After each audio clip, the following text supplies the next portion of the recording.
Hello everyone, welcome back. Thank you so much for joining me today. Today we are in the community of Massey Oaks, which is located in Pearland, Texas. The builder is going to be Castle Rock and the model home is called the Concho. This home is going to be a 4-bedroom, 3.5 bath home. It is a little over 2,800 square feet and the starting price is going to be in the low $400,000 range.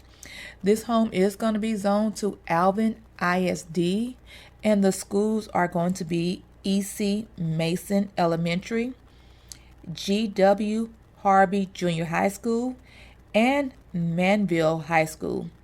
If you have any questions or comments about this home, this builder, or any other real estate questions, please leave them in the comment section below, and I will be more than happy to answer them for you. Have a wonderful day and enjoy the rest of the tour.